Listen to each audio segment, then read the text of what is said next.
দর্শক, গণতন্ত্র, গণমানুষ এবং গণমাধ্যম নিয়ে আমাদের সাপ্তাহিক অনুষ্ঠান নিটোল টাটা ৩ গতে আপনাদের স্বাগতম। দর্শক, আপনারা জানেন আমাদের গণতন্ত্র এখনও সুপ্রতিষ্ঠিত হয়নি এবং গণতন্ত্র প্রতিষ্ঠায় নির্বাচন, জনগণের ভোট একটি মুখ্য ভূমিকা পালন করে। আমরা আজকে গণতন্ত্র কার্যকর নির্বাচন নিয়ে বিস্তারিত আলোচনা করব। এই জন্য আপনাদের সঙ্গে আছি আমি সাইফুল হুদা, এবং আজকে এই অনুষ্ঠানের প্রথম পর্বের অতিথিরা হলেন স্থানীয় সরকার বিশেষজ্ঞ ডক্টর তোফায়েল আহমেদ এবং জাতীয় নির্বাচন পর্যবেক্ষণ পরিষদ জানিপপের প্রতিষ্ঠাতা ও chairman professor doctor Nazmul Hasan Kalimullah. এছাড়া আমাদের সঙ্গে আছেন নানা শ্রেণী পেশার প্রতিনিধি। প্রথমে ডক্টর তোফায়েল, আপনাকে জিজ্ঞেস করি যে গণতন্ত্রের যেসব মৌলিক অধিকারের কথা বলা হয় তাতে নির্বাচনের অবস্থান কোথায় বা গুরুত্ব কতটুকু? নির্বাচন অত্যন্ত গুরুত্বপূর্ণ একটি গণতান্ত্রিক অনুষঙ্গ, এতে কোনো সন্দেহ নেই। তবে এখানে আমি একটু বলবো যে নির্বাচনটাকে আমরা অনেক বেশি জটিল এবং ভয়াবহ একটা অবস্থায় নিয়ে গেছি। নির্বাচন বললেই এটা একটা বিশেষ, একটা আলাদা জীবনের স্বাভাবিক অনুষঙ্গের বাইরের একটা বিষয় হয়ে দাঁড়ায়। জিনিসটা আসলে কিন্তু তা না। নির্বাচনটা আমরা প্রতিনিয়তই করছি ব্যক্তি, পারিবারিক, সামাজিক জীবনে। যেমন আমি ব্যক্তি জীবনে এই যে ইয়াং ম্যান উইমেনরা আছেন, এই সঙ্গী বাছাই করি, এটাও তো একটা নির্বাচন। আমি বাজারে গিয়ে পণ্য বাছাই করি, সেটাও একটা নির্বাচন। ঠিক একই রকমভাবে আমরা অনেক রকমের নির্বাচনী কর্মকাণ্ডে জড়িত আছি। যখন রাজনৈতিক ক্ষেত্রে আমরা প্রয়োগ করি তখন এটা গণতন্ত্রে এই যে নির্বাচন, বিশেষ করে আমার প্রতিনিধি, আমার খেদমতগার বা খাদেম বা আমার সেবক কারা হবে নির্দিষ্ট সময়ের জন্য, সেটা বাছাই করাটাই একটা নির্বাচন প্রক্রিয়া। তো সেজন্য গণতন্ত্র মানেই হচ্ছে একটা ওপেন সোসাইটি, যেখানে প্রত্যেকের কথা বলার অধিকার থাকবে, চিন্তার স্বাধীনতা থাকবে, লেখার স্বাধীনতা থাকবে। তখন আমি ওখানে বাছাই করার মধ্যেও আমি দেখব যে আমাকে কারা উত্তম সেবা দিতে পারে, উত্তমভাবে আমার ভালোভাবে উৎকর্ষতার সাথে, সততার সাথে আমার সমাজটা, রাষ্ট্রটা পরিচালনা করতে পারবে। ওই ব্যক্তি বা ওই ব্যক্তির সাথে যে আদর্শ বা তার যে কার্যক্রম আছে সেটা দেখে আমি বাছাই করব। এটাই একটা নির্বাচন এবং এটা সর্বজন স্বীকৃত একটা নীতি নিয়ম। পৃথিবীর বিভিন্ন দেশে আছে নির্বাচন এক শব্দে হলেও নির্বাচনের প্রকার প্রক্রিয়া হতে একরকম না, বিভিন্ন রকমভাবে এটা আছে, কিন্তু এটা একটা স্বাভাবিক সর্বজনীন প্রক্রিয়া, নেতৃত্ব বা আমাদের সেবক, আমাদের প্রতিনিধি বাছাই করার প্রক্রিয়া, এবং এটা অত্যন্ত স্বাভাবিক একটা অনুষঙ্গ। যেমন আমরা কেন আমি জটিল বললাম, আমাদের দেশের রাজনৈতিক যে ক্রাইসিস বা সমস্যা, তার একটা বড় কারণ হচ্ছে নির্বাচন ব্যবস্থা। যে আমি একভাবে চাই, আরেকভাবে হয়ে যাচ্ছে। এখন আমি ফ্রাস্ট্রেটেড ফিল করছি যে আমি বোধহয় এই প্রক্রিয়াতে আমার যে চয়েসটা ঠিকভাবে দিতে পারিনি। এটাই কিন্তু সমস্যার একটা বড় কারণ।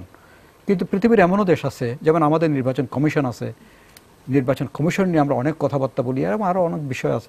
কিন্তু পৃথিবীতে এমন অনেক দেশ আছে তারা বছরে অ্যাভারেজ 3টা নির্বাচন করে, কোনো নির্বাচন কমিশন নামক কোনো আলাদা অর্গানাইজেশন নাই, এবং এত নির্বাচনী কর্মযোগ্যও নেই। মিউনিসিপ্যালিটির একজন অফিসার আছেন, উনি নির্বাচনটা পরিচালনা করেন, মানুষ সুষ্ঠুভাবে ভোট দিয়ে চলে আসেন, এবং গণভোটও হয়ে যাবে। আমি সুইজারল্যান্ডের কথা বলছি। তাহলে কিন্তু আমাদের এখানে এত কিছু থাকার পরও কিন্তু আমরা এটা সন্তুষ্ট হতে পারছি না। তো এই জন্য আমাদের জীবনে, আমাদের রাজনৈতিক জীবনে নির্বাচনটা অত্যন্ত একটা জটিল এবং একটা খুব জটিল অনুষঙ্গ হিসেবে দেখা দিয়েছে, কিন্তু এটা হওয়ার কথা ছিল না। নির্বাচনটাই না যে আমরা 5 বছর পরে একবার খালি নির্বাচন করবো বলে এই জটিলতা। নির্বাচনটা আমরা প্রতিনিয়তই করছি, ওখানে তো প্রায় আমরা ভুল করি না, এখানে যাচাই বাছাই করতে পারি। এটাও একটা গণতন্ত্রের অংশ, যে আমি একটা মার্কেটে যাব, মার্কেট থেকে আমার পছন্দ মতো পণ্যটা পছন্দ মতো বা আমার সাধ্য মতো দাম দিয়ে কিনবো। এটাও কিন্তু একটা গণতন্ত্রের অংশ। যেমন একটা এরকম জোক আমি একবার আমার গবেষণা সুপারভাইজার বলছিলেন যে ওনার দেশ সম্পর্কে উনি বলছিলেন, উনি ইস্ট ইউরোপিয়ান কোনো একটা কান্ট্রি থেকে, পরে সারাদিন লাইনে দাঁড়িয়ে থাকলাম জুতার জন্য, জুতা নিতে হবে আর কি, লাইনে দাঁড়িয়ে রেশনের জুতা দিবে ওই দোকান থেকে। সারাদিন লাইনে দাঁড়িয়ে জুতা যখন আমার টাইম আসলো, দেখলাম 2টা এক পায়ের জুতো। চয়েসের প্রশ্ন, আমি চয়েস করতে পারছি না, আমার চয়েস লিমিটেড। মার্কেটটা এমন যে আমি ওখানে চয়েস করতে পারছি না। তাহলে গণতন্ত্রে নির্বাচনের যে ব্যবস্থাটা, আমি শুধুমাত্র রাজনৈতিক গণতন্ত্রে ওই 5 বছরের নির্বাচনের কথাটা আমরা বুঝি থাকি, কিন্তু নির্বাচনটা কিন্তু প্রতিনিয়ত আমাদের জীবনের অনুষঙ্গ। ধন্যবাদ। ডক্টর কলিমুল্লাহ, রাজনৈতিক নির্বাচন যে রুটিন বা সিস্টেমে হওয়া উচিত, এটা আমাদের দেশে হচ্ছে না কেন? সাফিল ভাই, নির্বাচন এই ব্যবস্থার সঙ্গে কোনো না কোনোভাবে আমাদের পরিচয় সেই ঔপনিবেশিক আমলে, এমনকি সেই 7ম শতকে যখন মৎস্যন্যায়ের অবসান ঘটল, আপনার সবাই মিলে গোপালকে রাজা নির্বাচিত করেছিলেন। তো সুতরাং সেই অর্থে একেবারেই নতুন, আমরা অনভ্যস্ত বিষয়টা নিয়ে তা বলা যাবে না। পূর্ব ইউরোপের বিভিন্ন দেশে 90-র মহিমান্বিত বিপ্লবের পরে আমরা দেখেছি বাই পার্টিজান বেসিসে আপনার মার্কিন যুক্তরাষ্ট্র ভিত্তিক এনডিআই এবং আইআরআই যৌথভাবে কাজ করতে গিয়েছিল প্লুরালিজমটা শেখানোর জন্য, অর্থাৎ একের অধিক মত পথের শান্তিপূর্ণ সহাবস্থানটা যাতে তারা অভ্যস্ত হয়ে ওঠেন এভাবে, সেইভাবে তাদেরকে আলোকিত করার জন্য। কিন্তু বাংলাদেশের জন্য সেটি সত্যি নয়। আমরা দীর্ঘদিন ধরে গণতান্ত্রিক রীতিনীতি এবং চর্চার সঙ্গে যুক্ত এবং ঔপনিবেশিক আমল থেকেই এই ধারাবাহিকতা আমরা আজকে এখানটা এসে উপনীত হয়েছি। কিন্তু সমস্যাটা অন্য জায়গায়। আপনার পরিচয় আছে, কিন্তু গুণগতভাবে আমরা উতরে গেছি কিনা সেটা নিয়ে একটা বড় সংশয় কিন্তু রয়ে গেছে।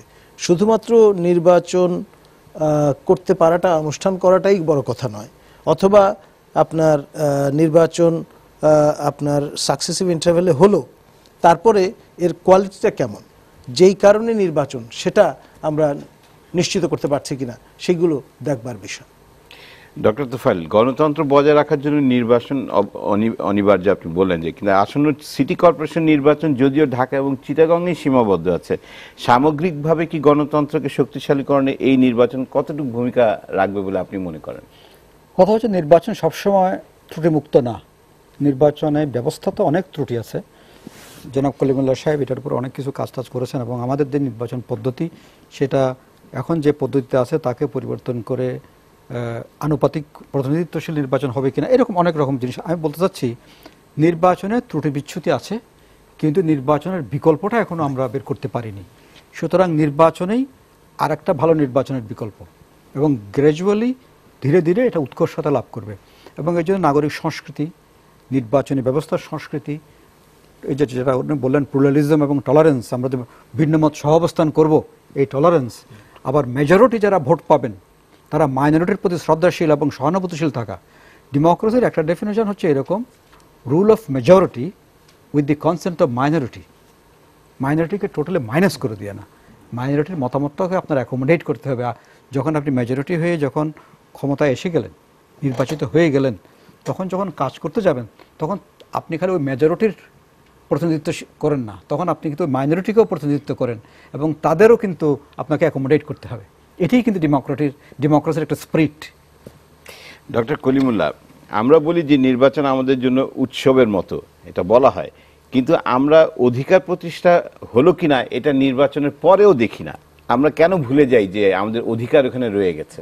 দেখুন, এই যে উৎসব মুখরতা, এইটি মানে আপনি যদি ভোটার হন, আমি বলবো যে এই তোমার পার্টি হেরে গেছে 5 ভোটে, আর এটা করলেই পারতো, we take it as fun, কিন্তু আসলে তো ইটস এ সিরিয়াস ম্যাটার। তার অধিকার সবকিছুই, এতে কোনো সন্দেহ নেই। আসলে যে কোনো গণতান্ত্রিক সমাজের উষালগ্নে আপনার উৎসব মুখরতাটা স্বাভাবিক, কিন্তু বাই দিস টাইম আমরা কিন্তু অনেক পথ পাড়ি দিয়ে এসেছি এবং বুড়িগঙ্গা নদী অনেক জল গড়িয়েছে।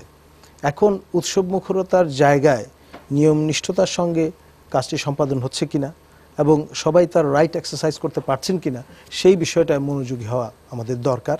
কারণ সবসময় উৎসব মুখরতার মধ্যে থাকলে তখন বলা যাবে না যেটা ম্যাচিওর ডেমোক্রেটিক একটা স্টেটে পরিণত হয়েছে। ডক্টর তোফায়েল, আমাদের নির্বাচন শেষ হয়ে গেল, জনগণের দায়িত্ব কি শেষ হয়ে যায়?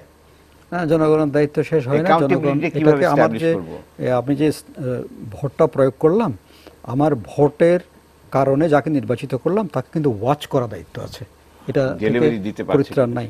যেটা ওনার কথা ধরে আমি একটা জিনিস মনে করছিলাম, এখন পুরোটা ভুলে গেলাম, যে বুড়িগঙ্গার কথা বলছিলেন, যে বুড়িগঙ্গার জল তো এখন প্রবাহিত হয় না, আসলে এটা তো অন্য জিনিস প্রবাহিত হয়।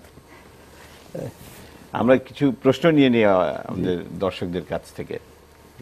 আমি মিনাজ বলছিলাম, আমার প্রশ্ন হচ্ছে যে স্থানীয় সরকার নির্বাচন ও ফৌজদারি মামলায় অভিযুক্ত ব্যক্তিরা নির্বাচনে অংশ নিতে পারবে না। এক্ষেত্রে দেখা যায় বিরোধী দলের অধিকাংশ ব্যক্তি কোনো না কোনো মামলায় অভিযুক্ত, এক্ষেত্রে তারা সিটি নির্বাচন থেকে বঞ্চিত হতে পারেন না। আমরা স্যার কয়েকটা প্রশ্ন একসাথে নিয়ে নিই, সেটাই ভালো। গণতন্ত্রে কার্যকর নির্বাচন, ঠিক এই মুহূর্তে দেশের প্রেক্ষাপটে কোন জিনিসটি সবচেয়ে গুরুত্বপূর্ণ? সরকারের স্বচ্ছতা, নির্বাচন কমিশনের নিরপেক্ষতা, বিরোধী দল অর্থাৎ বিএনপির সাবলীল অংশগ্রহণ, নাকি জনগণের সঠিক প্রার্থী বাছাই? স্যার, আমার প্রশ্নটি হচ্ছে যে রাজনৈতিক দলগুলো যখন জনগণের স্বার্থ রক্ষার বিপরীতে নিজেদের স্বার্থ রক্ষায় অধিক মনোযোগী, এক্ষেত্রে অবাধ, সুষ্ঠু ও নিরপেক্ষ একটি নির্বাচন দেশের জন্য কতটুকু গুরুত্বপূর্ণ বলে আপনি মনে করেন? আরেকটা প্রশ্ন নিব, তারপরে আমরা একটু অতিথিদের কাছে যাব। গণতন্ত্রের কার্যকরী নির্বাচন বলতে আমরা বুঝি যে সেখানে একাধিক দল থাকবে, সেই সাথে একটি ভোটার বহুল একটি নির্বাচন হবে। কিন্তু 5ই জানুয়ারিতে আমরা যেটা দেখেছি যে একটি ভোটারবিহীন এবং শুধুমাত্র একটি দলই এই নির্বাচনে অংশগ্রহণ করেছে। এখন প্রশ্ন হচ্ছে যে এই যে 5ই জানুয়ারিতে নির্বাচনটি হলো, সেটার জন্য বর্তমান সরকার কি একটি শক্তিশালী গণতন্ত্র গঠন করতে পারবে? ডক্টর তোফায়েল, আপনাকে দিয়ে শুরু করি, কিভাবে রেসপন্স করবেন? খুবই কঠিন প্রশ্ন। প্রথমত হচ্ছে ফৌজদারি মামলা থাকলে নির্বাচনে অংশগ্রহণ, এটার মধ্যেও কিন্তু বিভিন্ন রকম পর্যায়ে আছে। মামলাটা কোন পর্যায়ে আছে, যদি ওনার সাজা হয়ে যায়, কনভিকশন হয়ে যায়, তাহলেই কিন্তু পাচ্ছেন না। আদারওয়াইজ কিন্তু মামলা থাকলেও, ইভেন মামলা কোনো কারণে জেলে নিয়ে গেলেও কিন্তু জেলখানা থেকেও নির্বাচন করা সম্ভব হয়। তবে সর্বসময় মনে রাখতে হবে, হয়তো খুব ভালো মানুষ, কোনো কারণে না মামলা হয়ে গেছে, উনি পারছেন না, সেই কারণে যে সমস্ত নির্বাচনই ব্যর্থ হয়ে যাচ্ছে তা না। কারণ সবার উপরে আইনের শাসন, কোনো কারণে যদি কেউ ভুলবশত আইনের একটা কোনো কিছুতে আটকে যায়, ওইখানে কিন্তু আইনের শাসনটাকে অগ্রাধিকার দিতে হবে। উনি হয়তো পরবর্তীতে আইনি লড়াইয়ে বেরিয়ে আসবেন, সেটা হবে, কিন্তু ফর দ্য টাইম বিং নির্বাচন কমিশনের কিন্তু তখন বেশি কিছু করার থাকবে না। সুতরাং আমরা আইনের শাসনটার প্রতি গুরুত্ব দেব এই মামলা, মোকদ্দমা এবং এটার ক্ষেত্রে। আর দ্বিতীয় প্রশ্ন যেটা করেছেন যে স্বচ্ছতা, সরকারের দিক থেকে নির্বাচন কমিশনের ভূমিকা, নিরপেক্ষতা, বিরোধী দলগুলোর অবস্থান এবং জনগণ, এই সবটাই খুব ইম্পর্ট্যান্ট। এখানে কারো অ্যাকচুয়াল ডেভিয়েট করার, বিচ্ছুতির কোনো অবকাশ নেই। সরকারকে সরকারের কাজে যাবে আইনের শাসন, সরকারের চৌহদ্দি যতটুকু, সরকারকে পরিপূর্ণভাবে সেই চৌহদ্দির ভিতরে থাকতে হবে এবং তার আইন তাকে প্রয়োগ করতে হবে, তার কাজ তাকে করতে হবে। নির্বাচন কমিশনের উপর আমরা অতি নির্ভরশীল, কিন্তু নির্বাচন কমিশন সম্পর্কে আমি প্রায়, আমার কাছে মনে হয় যে আমরা অতিমাত্রায় নির্বাচন কমিশনের উপর জোর দিয়ে থাকি। নির্বাচন কমিশন নির্বাচন ব্যবস্থাপনাটা করবেন ঠিকই, কিন্তু সেই ব্যবস্থাপনাটা এককভাবে নির্বাচন কমিশন করতে পারবেন না। এখানে প্রার্থী, রাজনৈতিক দল, জনগণ, সরকার, সবার কিন্তু সহযোগিতা লাগবে। তো এটা না হলে নির্বাচন কমিশন এককভাবে কিন্তু কিছুই করতে পারবে না, এখন যা হচ্ছে দেশে এখন। আর বিরোধী দল তো একটা পাখির দুইটা ডানা, একটা মানুষের আমার দুইটা পা হাত আছে, একটা না থাকলে কিন্তু একভাবে একটা কাজ করবে না। সেজন্য সরকারি দল, সরকার যেমন থাকে, বিরোধী দলটাও ঠিক অপরিহার্য একটা অংশ ডেমোক্রেটিক একটা রাষ্ট্র এবং সমাজ ব্যবস্থায়। সুতরাং বিরোধী দল অপরিহার্য। এখন কোন বিরোধী দল, সেটা হচ্ছে প্রশ্ন, সেটা এই স্বল্প সময় হতে অ্যান্সার দেওয়া সম্ভব না। এখন সংসদে বিরোধী দল আছে, সেই বিরোধী দলের সাথে সরকারের কোনো পার্থক্য বোঝার উপায় নেই। বা আরেকটা বিরোধী দল আছে, তারা সংসদের বাইরে, তাদের কাজ অন্যরকম, বা তাদেরকে অন্য একটা কোণা ঠেলে দেওয়া হয়েছে, তারা ওখান থেকে এখন মুভমেন্ট করছেন। তো এই জন্যই এটা সবটাই কিন্তু খুবই ইম্পর্ট্যান্ট এবং প্রত্যেকের নিজস্ব ভূমিকা আছে। যেমন বিরোধী দল যদি সংসদে থাকে, তাদের ছায়া মন্ত্রিসভা করার কথা। মন্ত্রিসভা যদি মন্ত্রিসভা থাকে, সরকারের ফর্মাল ক্যাবিনেট, তাদেরকে ছায়া মন্ত্রিসভা থাকার বিষয়। কিন্তু আমরা এই 40 বছর 43 বছরে কিন্তু কোনো ছায়া মন্ত্রিসভা দেখিনি, একটাও না, কোনো সময় দেখিনি এটা। তাহলে ওই বিরোধী দল কিন্তু যারাই থাকেন, তারা কিন্তু তাদের ওই দায়িত্বে পালনে কিন্তু ব্যর্থ হচ্ছেন। তারা পলিসিটাকে সঠিকভাবে সমালোচনা করা, গঠনমূলক হোক, এটা করতে পারছেন না। কারণ দলের অন্তত স্পোক্সম্যান থাকবে, স্পোক্স পার্সন থাকবে ওই বিষয়ের, উনি ওই বিষয়ে কথা বলবেন। এখন একজন খাদ্য বিষয়ক মন্ত্রী, উনি কিন্তু স্বরাষ্ট্র মন্ত্রণালয়ের সব কথা বলে দিচ্ছেন। ঠিক একই রকম বিরোধী দলের কখন কে কি বলবেন, এক ব্যক্তি সব কথা বলবেন না, এটা না। অথবা কোনো ব্যক্তি কথা বলবেন, একজনের দিকে তাকিয়ে থাক, উনি কি বলেন, তাহলে আমাকে I have to read her or his lips and then I can talk. এটাও কিন্তু কোনো সঙ্গত ব্যাখ্যা না আর কি। আর আমার মনে হয় বাকিটা আমি রেখে দেওয়া ভালো। ধন্যবাদ। কনভিকশন ছাড়া একজন ব্যক্তিকে অবশ্যই বেনিফিট অফ ডাউট দিতে হবে, এটা পৃথিবীর সকল দেশের আইনে একই রকম কথা বলা আছে। সুতরাং বাংলাদেশের ব্যতিক্রম নয়, আমি তোফায়েল ভাইয়ের সঙ্গে একমত এ বিষয়ে।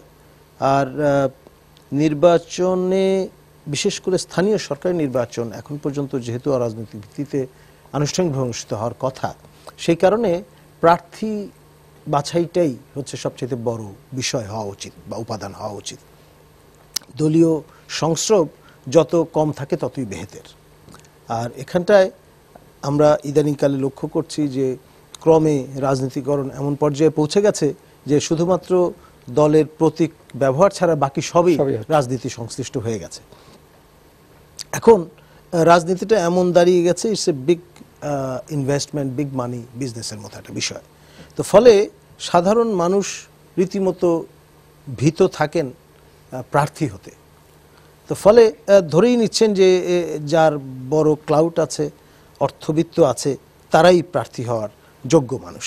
তো ফলে যোগ্য প্রার্থী আপনি বাছাই করতে চাইলেও আপনার চয়েস তো লিমিটেড। যারা সাহস করে প্রার্থী হচ্ছেন তাদের মধ্যে রকম ফের থাকতে পারে, বাট একটা জায়গায় যোগ্যতা প্রায় একই রকম, যে তারা আপনার সবাই বিত্তশালী মানুষ, এবং আইনও সেরকম করে দেয়া আছে। কিন্তু আপনার 3 নাম্বার যদি না থাকে আপনি প্রার্থী হতে পারবেন না।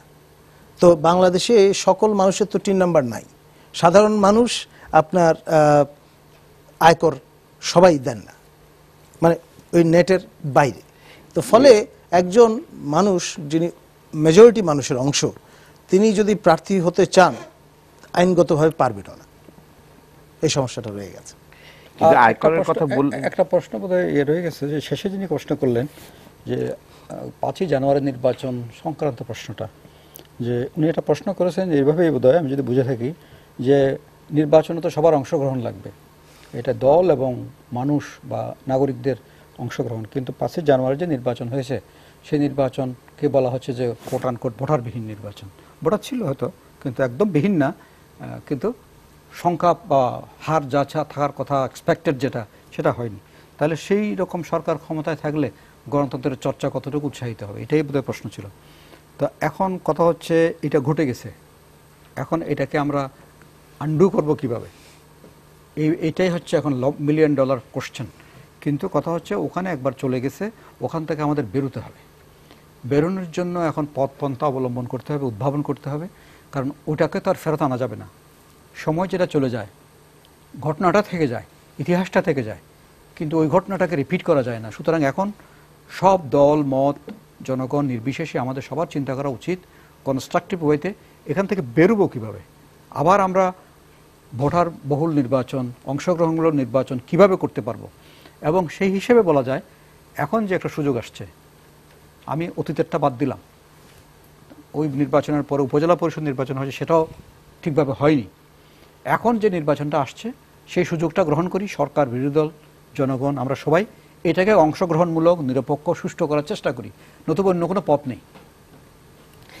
ডক্টর কলিমুল্লাহ, আপনি বলছিলেন যে আয়কর সবাই দেয় না, কিন্তু আয়কর রিটার্ন তো সবাই সাবমিট করতে পারে। ওইটা কি আমার ভোটের ইয়েতে হচ্ছে যে আপনার প্রার্থীর যোগ্যতা, মানে প্রার্থী হতে হলে আপনাকে আপনার 3 নাম্বার থাকতে হবে। হ্যাঁ, তো আমি রিটার্ন দিলেই তো 3 নাম্বারটা হয়ে যাচ্ছে। আমার রিটার্ন আমি ইনকাম 0 দেখালাম, কিন্তু আমার দেশে এখন কত পার্সেন্ট মানুষের আইটিএন আছে, সেজন্যই বলছি যে একটা স্ট্রাকচারাল প্রবলেম এখানে রয়ে গেছে।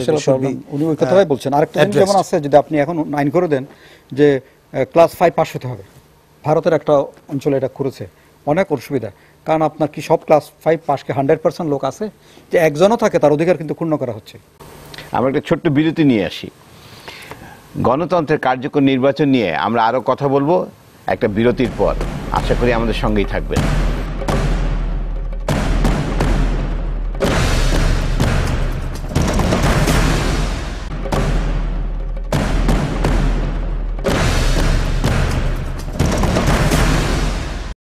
আপনারা দেখছেন নিটোল টাটা 3 গ।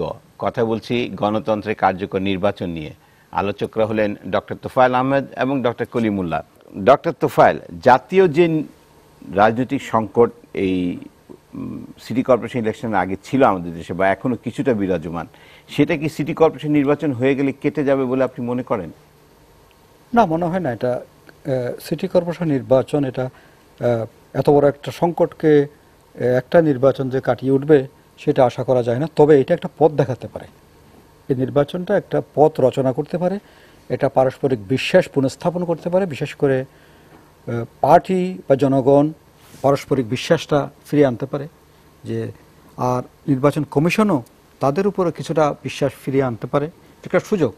আর যারা আন্দোলনে আছেন তারাও আন্দোলনের যে রূপরেখা তারা করেছেন সেই আন্দোলনটা গতি হারিয়েছে কিছুটা, তারা সেটা এখন জনসম্পৃক্ত হওয়ার একটা সুযোগ এসছে। এই নির্বাচনটা আন্দোলনের গতি বাড়াতেও পারে, আন্দোলনকে থামিয়ে দিতে পারে। আবার সরকার যেভাবে চাচ্ছে, সরকার যে অবস্থানে এখন আছেন, কারণ হচ্ছে নির্বাচনটা এভাবে যদি দেখা হয়, এই নির্বাচনটা আগেরটা বাদ দিলাম, এই সরকারের আমলেও 6 বছর নির্বাচনটা হয়নি। তো হঠাৎ করে ফাইন মর্নিং এই এপ্রিল মাসে নির্বাচনটা কেন হয়ে যাচ্ছে? কারণ সরকার কৌশলগতভাবে মনে করেছে এখন আমাদের জন্য, এখন আমাদেরই সময়, এখন করলে বোধহয় আমরা এটা ভালো করে ফেলতে পারবো। আবার বিরোধী দলের জন্য এটা দুঃসময়, তারা এরকম একটা কিছুর জন্য প্রস্তুত ছিলেন বলে মনে হয় না।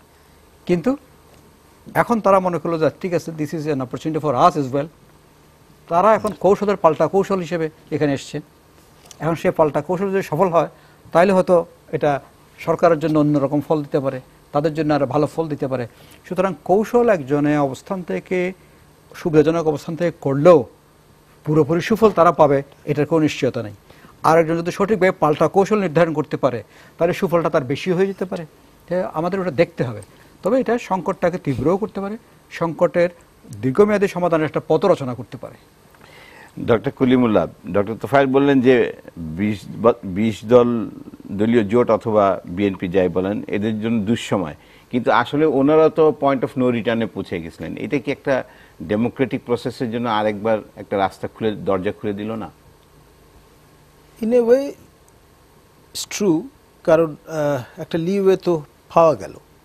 আপনার শাসক দল এক ধরনের সাদা পতাকা দেখানোর ব্যবস্থা করেছেন।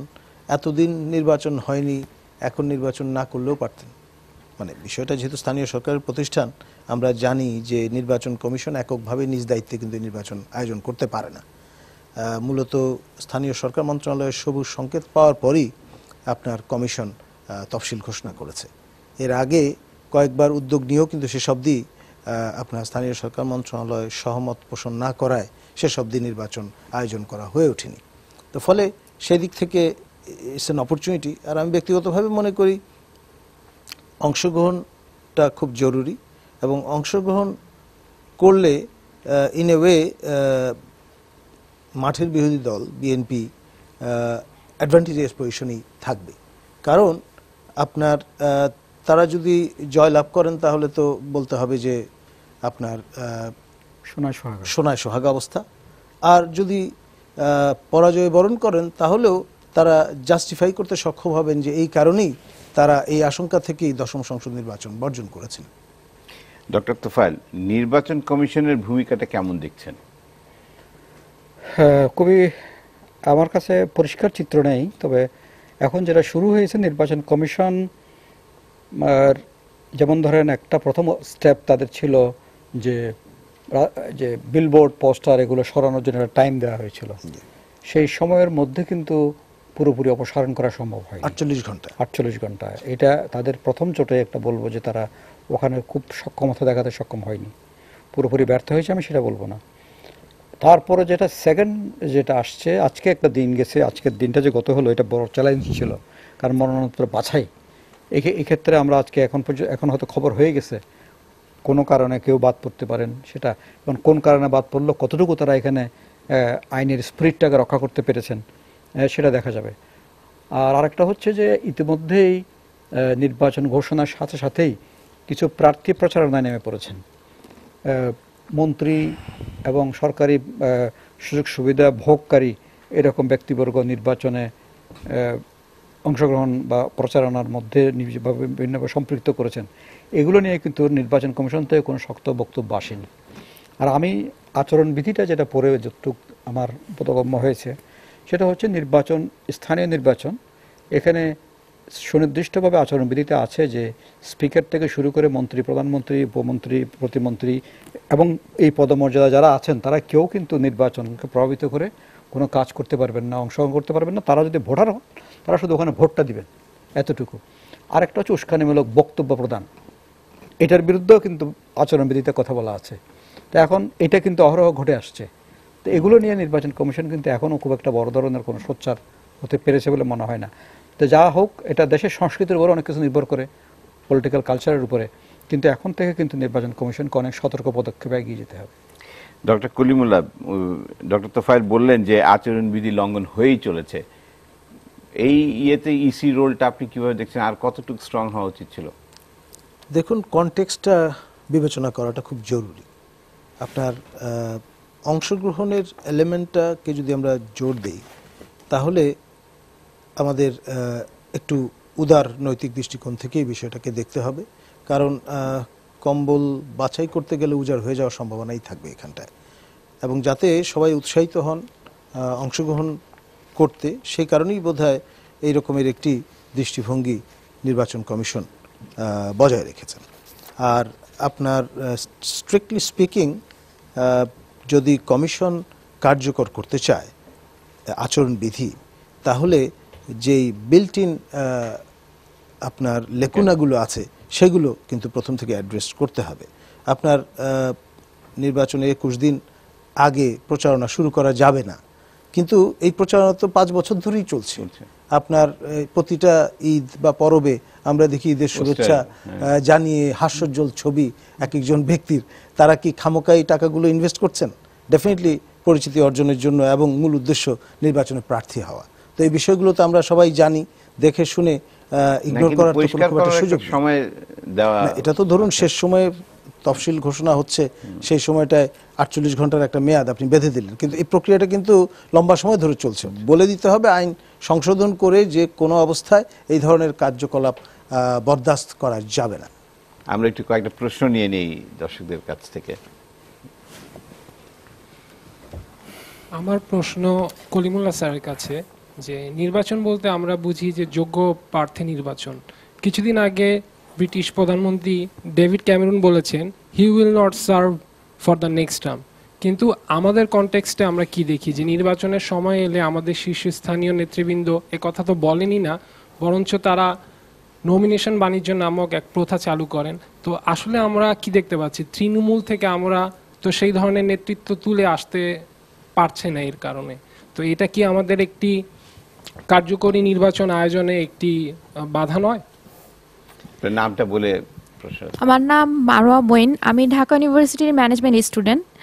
আমার প্রশ্ন হচ্ছে, শক্তিশালী বিরোধী দল ব্যতীত কি কার্যকরী নির্বাচন করা সম্ভব? আমার নাম সিরাজুল ইসলাম, আমি একজন চাকরিজীবী। যে নির্বাচনটি সামনে আসছে, আমরা দেখতে পেলাম যে দুটি বড় দল থেকেই দুজন বড় ব্যবসায়ীকে মনোনয়ন দেওয়ার একটা প্রক্রিয়া আমরা লক্ষ্য করলাম।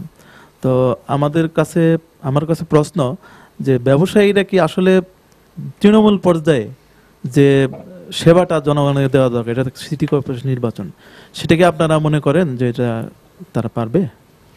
Doctor Tofail, response. ধন্যবাদ। যেটা প্রফেসর কলিমুল্লাহর জন্য করেছেন সেটা রেখেই বাকি দুটোতে যাচ্ছি। শক্তিশালী বিরোধী দল, এখন শক্তিশালী শব্দটা রিলেটিভ। শক্তি তো আপনি বলতে পারেন, কোনো দল মনে করবে না যে আমার শক্তি নাই, আমি শক্তিশালী যথেষ্ট। শক্তিশালীটা বা শক্তিটা নির্ভর করবে অনেকগুলো যে বিষয়ের উপরে। আমরা শক্তি বলতে কি বোঝাচ্ছি সেটা আমাদেরও ক্লিয়ার হওয়া দরকার। আমি তো মনে করি শক্তি বলতে বোঝাবে আমার নীতি আদর্শ, আমার প্রোগ্রাম কর্মসূচি, এবং আমার দৃঢ়তা, দেশপ্রেম, ঐক্য, এগুলোকে আমি শক্তি বুঝি। কিন্তু কোনো দল যদি শুধু ক্ষমতার জন্যে যে কোনো কিছু করতে রাজি আছে, এবং দরকার হলে আমাকে ঘরে বন্দি করে রাখবে, রাস্তাঘাট বন্ধ করে দিয়ে, আমি এটাকে শক্তি মনে করি না। অতটুকুই আপনার শক্তি যতটুকু আপনি আপনার কথাটা বলবেন উইথ এভিডেন্স, তথ্য সহকারে, যেটা মানুষের কাজে আসবে। এটাই রাজনৈতিক দল। এখন যে রাজনৈতিক দলগুলো আছে, এগুলো আসলে দল কিনা, দলের সংজ্ঞায় পড়ে কিনা, সেটা আমার সন্দেহ আছে। যদি আপনি দল বলেন, রাজনৈতিক দল বলেন, তাহলে তারা তো দেশ শাসন করবে, এটা দেশকে শাসন করবে, সেবা দিবে, নীতি নির্ধারণ করবে। তাদের কি এখন দেখলে, তাদের অফিস দেখলে, তাদের লোকগুলোর কর্মকাণ্ড দেখলে কি আপনার সেটা মনে হয় যারা এই লোকগুলো এই কাজ করার জন্যই উপযুক্ত? সেজন্য রাজনৈতিক দল ব্যবস্থাটাই আমাদের প্রথমত নতুন করে ভাবতে হবে। রাজনৈতিক দল বলতে আমরা কি বুঝি, দল কারা করবে, দলের নীতি কী হবে, নিয়ম কী হবে। যেমন ধরেন এখন ইলেকশন আসছে, ইলেকশন আসলেই দলগুলো সংগঠিত হচ্ছে। যে এই যে বললেন সেকেন্ড প্রশ্নটাতে, দুজন ব্যবসায়ীকে ধরে আনলাম, ধরে এনে বললাম যে আপনি এখন দল করেন না করেন, আপনি এখন আমার প্রার্থী, কারণ আপনার এখন টাকা পয়সা আছে বা আপনার এই সুযোগ সুবিধা আছে, আপনার খুব শক্তিশালী প্রার্থী দিলাম। এটা তো দলের পারপাস সার্ভ করলো না। দলতে একটা প্রক্রিয়ার মাধ্যমে নেতা বেরিয়ে আসতে হবে। কারণ এখন ঢাকা, এই যে আপনি কেন এই প্রশ্নটা, সেকেন্ড প্রশ্নটা সিরাজুল সাহেব কেন করলেন যে বড় ব্যবসায়ী এনে দিল, ব্যবসায়ী কি সেবা করবে?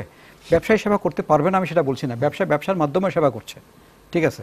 কিন্তু ঢাকা শহর বা চট্টগ্রাম শহর, এই দুটো শহরে 5 বছরের জন্য একজন মেয়র এবং অনেকগুলো কাউন্সিলর নির্বাচিত হবেন। তারা কি আগে থেকে সেই শহর নিয়ে ভেবেছেন, সেই শহর নিয়ে কাজ করেছেন, সেই শহরের মানুষকে উদ্বুদ্ধ করেছেন কোনো কাজ করতে, অথবা নিজে উদ্বুদ্ধ হয়ে কোনো কাজ করেছেন? নাকি শুধু নির্বাচন আসার পরে সৎ করে তাকে নিয়ে আমি বসিয়ে দিলাম, উনি হয়তো অন্য কাজ করতেন? তো এইখানে আমাদের বেসিক প্রবলেম রয়ে গেছে। ঢাকা শহর যদি এখন বলেন আপনি, ঢাকা শহর তো এখন 2টো সিটি কর্পোরেশন নির্বাচন হচ্ছে, ঢাকা শহর তো একটা, কিন্তু আপনি ঢাকা শহরে 5 জন লোকের নাম বলেন যারা গত 5 বছর ধরে ঢাকা শহরের সমস্যা নিয়ে খালি কথা বলেছে, মানুষকে বোঝানোর চেষ্টা করেছে, পলিসি মেকারদেরকে বোঝানোর। দেখুন 5 জন লোকের নাম করতে পারবেন না আপনি, তাহলে এই লোকগুলোই তো উঠে আসা উচিত ছিল নির্বাচন করার জন্য। তো এই লোক তো আমাদের নাই। ঢাকা শহরের কোনো চ্যাম্পিয়ন নাই, ঢাকা শহরের কোনো মালিকানা নাই। ঢাকা শহরটা হচ্ছে এটা কি বলবো, এটা কারো শহর না। যারা নিম্নবিত্ত আছেন, নিচের দিকে আছেন, তারা কর্ম উপলক্ষে ঢাকায় আসেন। তারা দেখবেন ঈদ পূজা পার্বণে তারা গ্রামে চলে যান এবং ভোট দিতেও তারা গ্রামে চলে যান। যারা উচ্চবিত্ত আছে তারা কিন্তু এগুলো নিয়ে মাথা খাবেন না, কারণ তার সেবা পেতে কোনো অসুবিধা হয় না। আমাকে বলছিলাম, বলে আপনার সেবা করেন, আমার তো সেবার কোনো সমস্যা নেই, কারণ আমার বিদ্যুৎ, আমার গ্যাস, আমার পানি, আমার রাস্তা, আমার আইন শৃঙ্খলা, আমার কোনো কিছু সমস্যা নেই। সুতরাং সিটি কর্পোরেশন তার খুব প্রয়োজন আছে বলে সে মনেই করবে না। এবং তাদের কিন্তু আরেকটা বাড়ি অন্য জায়গায় আছে, সেকেন্ড হোম, থার্ড হোম, আজকাল বহু রকমের হোম টোম চালু হয়েছে না।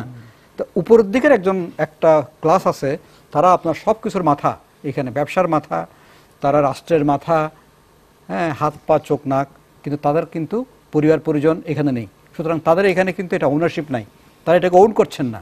আবার নিচের দিকের একজন লোক, তারা মনে করছে আমার বাড়ি গ্রামে অমুক জায়গায়, আমি কিন্তু ওটাতে মাঝখানে পরে মিডল ক্লাসের কিছু মানুষ তারা পিষ্ট হচ্ছে। ডক্টর কলিমুল্লাহর কাছে যাব, কিন্তু তার আগে বলি যে ডক্টর তোফায়েল যতদিন ধরে বলছেন, আমার মনে হয় অনেক আগে মেয়র হয়ে যাওয়া উচিত ছিল। জি, ধন্যবাদ সাইফুল ভাইকে চমৎকার একটি মন্তব্য হাজির করার জন্য, তোফায়েল ভাইকে ইঙ্গিত করে। আসলে ডেভিড ক্যামেরনের যে দেশ, এইখানটায় গণতন্ত্রের চর্চা দীর্ঘদিনের এবং এক ধরনের প্রাতিষ্ঠানিকীকরণ ঘটেছে। গণতন্ত্রের অভিযাত্রায় আপনার কোনো দেশ অনেক এগিয়ে, আবার কোনো দেশ একটু পিছিয়ে আছে। তো সেই স্কেল বা পার্সপেক্টিভ থেকে দেখলে ব্রিটেনকে আমরা বলতে পারি লিবারাল ডেমোক্রেসির দেশ, আর বাংলাদেশকে আমরা অভিহিত করতে পারি ইলিবারাল ডেমোক্রেসির দেশ। ডেমোক্রেসি আছে but not liberal enough. Doctor কলিমুল্লাহর সাথে একটা শুধু সাপ্লিমেন্ট করছি। যেমন ধরেন ব্রিটেন একটা দেশ যার লিখিত কোনো সংবিধান নাই, কিন্তু দেশা সরকার হয়ে যায়নি তো সেজন্য। Common sense is the best law. যে লটা আমার কমন সেন্সে ধরো না, সেটা ল না। ডক্টর তোফায়েল, ডক্টর কলিমুল্লাহ, আপনাদেরকে অনেক অনেক ধন্যবাদ আমাদের স্টুডিওতে আসার জন্য। দর্শক, এই পর্যায়ে নিব আরেকটা বিরতি। বিরতির পরও কথা বলবো গণতন্ত্রে কার্যকর নির্বাচন নিয়েই। তখন অতিথি থাকবেন ঢাকা বিশ্ববিদ্যালয়ের গণযোগাযোগ ও সাংবাদিকতা বিভাগের সহযোগী অধ্যাপক SM শামীম রেজা ও ৭১ টেলিভিশনের বার্তা পরিচালক সৈয়দ ইশতিয়াক রেজা। আমাদের সঙ্গেই থাকুন।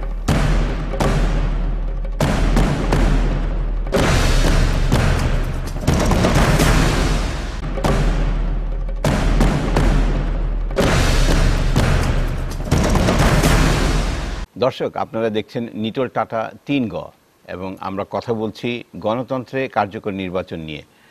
অনুষ্ঠানের এই পর্যায়ে আমরা কথা বলবো দুইজন পরিচিত মানুষের সাথে। তারা হলেন ঢাকা বিশ্ববিদ্যালয়ের গণযোগাযোগ ও সাংবাদিকতা বিভাগের সহযোগী অধ্যাপক SM শামীম রেজা এবং ৭১ টেলিভিশনের বার্তা পরিচালক সৈয়দ ইশতিয়াক রেজা। জনাব শামীম রেজা, প্রথমে আপনার কাছে যাই। গণতন্ত্রের শক্তিশালী করার জন্য আমাদের গণমাধ্যম সবসময় কোনো না কোনো বিষয় বা সবগুলি বিষয়ে নিয়েই কাজ করে এবং হাইলাইট করার চেষ্টা করে। নির্বাচন আসলে আমাদের দেশের গণমাধ্যমগুলির ভূমিকা কেমন থাকে বলে আপনার মনে হয়? দেখুন, এটা শুধুমাত্র সিটি কর্পোরেশন নির্বাচন সামনে রেখে আলোচনা করলে হবে না। এটা স্থানীয় সরকার নির্বাচন থেকে শুরু করে জাতীয় নির্বাচন, বিশেষ করে যেখানে আমরা সংসদ নির্বাচন করি কিংবা উপজেলা নির্বাচন হোক, আমার কাছে মনে হয় যে কয়েকটা স্তরে আমাদের গণমাধ্যমগুলো কাজ করে। সেটা সম্প্রচার মাধ্যম হোক, রেডিও, টেলিভিশন কিংবা সংবাদপত্র। একটা হলো যে লক্ষ্য করবেন যে নির্বাচনী প্রক্রিয়াকে তুলে ধরে। এটা আমার কাছে কিন্তু অসাধারণ একটা বিষয় মনে হয় যে আমাদের গণতন্ত্রে তো অনেক প্রতিষ্ঠান আছে, অনেক কার্যক্রম আছে, সব জায়গায় কিন্তু গণমাধ্যম এই শিক্ষণের কাজটা করে না, কিন্তু নির্বাচনের ক্ষেত্রে করে। সেটা হলো প্রক্রিয়াগুলোর মধ্যে যেমন জনপ্রতিনিধিত্ব আইন নিয়ে প্রচুর কথা হয়, কি কি হলে নির্বাচনে অংশগ্রহণ করা যাবে, একদম অনেকটা কিন্তু শ্রেণীকক্ষের মতো গণমাধ্যম বিষয়গুলো ব্যাখ্যা করতে থাকে। তারপরে সে যেটা দেখা যায় যাচাই বাছাই কিভাবে হচ্ছে, এবং আপনি দেখবেন যে প্রার্থীদের সম্পর্কে প্রচুর তথ্য দেওয়া হয় পার্সোনাল। হ্যাঁ, সেটা যদি রাজনীতি ভিত্তিক নির্বাচন হয় অর্থাৎ দলীয় নমিনেশন পাওয়ার সুযোগ থাকে, তাহলে তার আগের কি করতেন, তার আগে কি ছিলেন, এখন কি অবস্থায় আছেন, এবং রেজা ভাইরা তো দীর্ঘদিন এই কাজ করেছেন। অতএব একদিকে হচ্ছে নির্বাচনী প্রক্রিয়াগুলো গণমাধ্যম ব্যাখ্যা করে, তুলে ধরে, এবং ওই অনুযায়ী দেখবেন সংবাদ দিচ্ছে। আপনি যদি সিটি কর্পোরেশনের উদাহরণে আসেন, ঠিক কিন্তু তাই। এটা কিভাবে হচ্ছে, কেন হচ্ছে, কি কিভাবে নমিনেশনগুলো দেওয়া যাবে, বা প্রার্থী তার কাগজপত্রগুলো দিতে হবে, জমা দিতে হবে, কবে যাচাই বাছাই করা হবে, কবে প্রত্যাহার করা যাবে, এই যে আপনি বলতে পারেন যে ডিটেইলস গুলো বা যে প্রক্রিয়াগুলো কিংবা পদ্ধতিগুলো নির্বাচনে অংশগ্রহণ করার, এটা একটা। প্রার্থীদের সম্পর্কে তথ্য দেওয়া কিন্তু খুব গুরুত্বপূর্ণ একটা বিষয়, এবং অনেকটা যদি আপনি বলতে পারেন যে উনি লোকটা কেমন বা প্রার্থী কেমন সে সম্পর্কেও কিন্তু একটা ধারণা হয়, উনি কি যথেষ্ট স্বচ্ছ ভাবমূর্তির, কিন্তু লাইন ক্রস করে কিনা এইটা আমি আরেকটু পরে আসছি। তো তার আগে সাথে আরেকটা জিনিস যেটা পরের স্তরে আসে, সেটা হচ্ছে নির্বাচন চলাকালে তার যে সার্ভিলেন্স রোলটা, যেটা খুব গুরুত্বপূর্ণ, যেটা খুব বেশি মাত্রা আমরা দেখি উপনির্বাচনগুলোর সময়। কারণ বেশিরভাগ উপনির্বাচন হয় কি, তখন একটা সরকার দায়িত্বে থাকে, একটা সংসদ দায়িত্বে থাকে, হয়তো কোনো কারণে একটা আসন খালি হয়েছে বা কোনো কারণে আমাদের অন্য কোনো নির্বাচন এটা হতে হচ্ছে উপনির্বাচন, তখন দেখা যায় যে গণমাধ্যমের সার্ভিলেন্স রোলটা, এটা একেবারে আমার মনে গত 2 দশকে বিভিন্নভাবে আমরা লক্ষ্য করেছি। সাংঘাতিক রকম সে সার্ভেলেন্সে থাকে, একেবারে পুরো পর্যবেক্ষণে থাকে কি হচ্ছে না হচ্ছে, এবং এমনি নির্বাচনের সময় তো থাকে, সেটা আশা করি সিটি কর্পোরেশন নির্বাচনে থাকবে। আর যেটা আমরা এখনো চালু করতে পারিনি, সেটা আমাদের গণতান্ত্রিক সংস্কৃতিতে আসেনি বা আমরা মেনে নিইনি, সেটা হচ্ছে এক্সিট পোল, যে ভোট দিয়ে আসার অব্যবহিত পরের যে পর্যায়ে, সেটা নিয়ে আমরা তো অন্য আলোচনা করব। এখন যে কথাটা উনি বলছিলেন যে এই মাত্রার বাইরে চলে যায় কিনা, এটা আলোচনা করতে করতে হয়তো আবারও আসবে। আমার যেটা মনে হয় কোন কোন ক্ষেত্রে আমরা বোধহয় একটু না বুঝে কাজটা করে ফেলি, সেটা যে খুব ইচ্ছাকৃত তা না। এটা হলো যে কথাটা খুব সংক্ষেপে বলে আমার এই প্রসঙ্গ শেষ করছি, উন্নত দেশে আপনারা অনেক সময় শুনে থাকবেন যে গণমাধ্যম অবস্থান নেয়, যে উনি ওবামার পক্ষে কিংবা অমুকের পক্ষে বা শামীম রেজার পক্ষে বা ইশতিয়াক রেজার পক্ষে। এটা একটা ভুল বোঝাবুঝি আমাদের এখানে আছে। সে কিন্তু সংবাদে পক্ষ নেয় না, সে পক্ষ নেয় তার বিশ্লেষণে।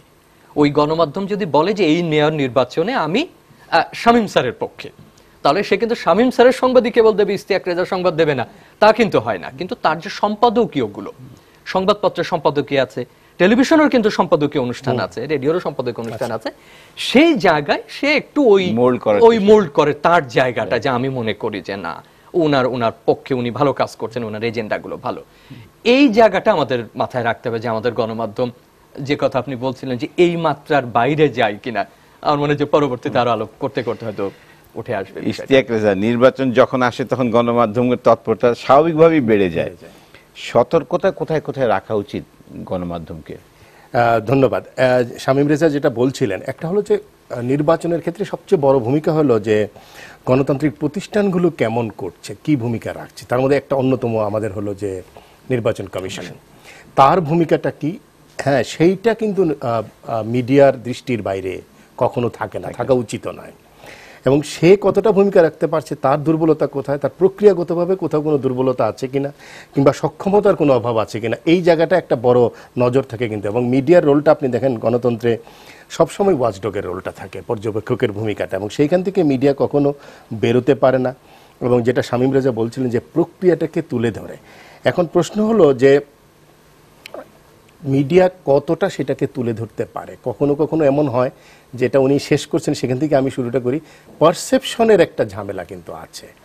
আপনি দেখবেন যে সব মিডিয়া হাউসের একরকম পারসেপশন নেই, পত্রিকাগুলোর এক ধরনের একটু কম্পারেটিভলি বেশি ইনভেস্টিগেটিভ রিপোর্ট থাকে প্রিন্ট মিডিয়া, অনলাইনগুলো অনেক বেশি চটকদার হওয়ার চেষ্টা করছে যেহেতু এটা একটা নতুন মাধ্যম।